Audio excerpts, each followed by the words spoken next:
Good morning. Happy Tuesday. Today I'm going to read you the first half of a story from the Clubhouse magazine, and then we'll save the second half for tomorrow.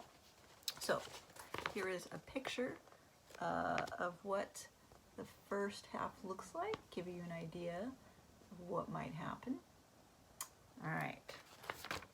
This is called Leading the Pack. I can't do this, I said. I peeked over the ledge. It was a long drop to the forest floor below. If my cousin Braxton sneezed, we'd both probably tumble off the tiny platform. Don't look down, Connor, Braxton urged. He was even more scared of heights than I was. Just pretend we're taking a walk. A walk? The next step of the high ropes course was a steel cable stretching to a tree 50 feet away. This had bad idea written all over it. To make things worse, a third, shorter boy crowded onto the platform. I hugged the tree trunk for safety. Hey, my name's Mateo, he said. Are you guys okay? We gotta keep moving. We're strategizing, Braxton answered. Mateo pushed back his helmet. It looked 2 sizes too big. Want to know the secret of getting through a ropes course? Now, I wanted to get off the ropes course, but I couldn't quit. My Uncle Vince ran the boys' leadership day camp. There was no way he'd let me off the hook. What's the trick? I asked. Trust your safety line, Mateo said. He tugged the hefty rope running from my harness to the wire above.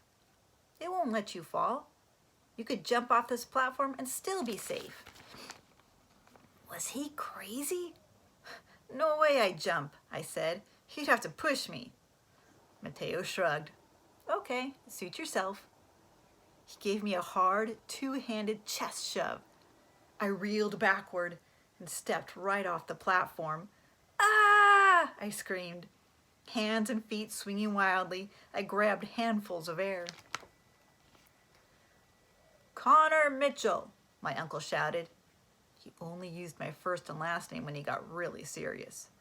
Stop monkeying around.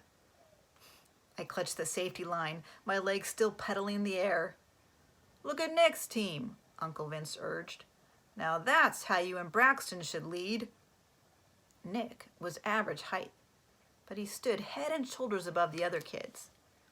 He was riding a zip line backwards with no hands. Yee-haw! He shouted to his team.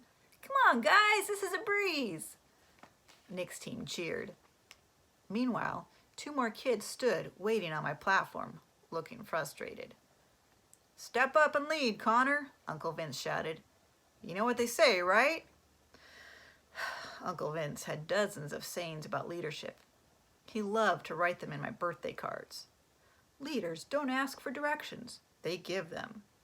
If you're not leading, you're losing. Followers make excuses. Leaders take responsibility. Unless you're the lead dog, Uncle Vince began. Then he waited for me to finish the quote.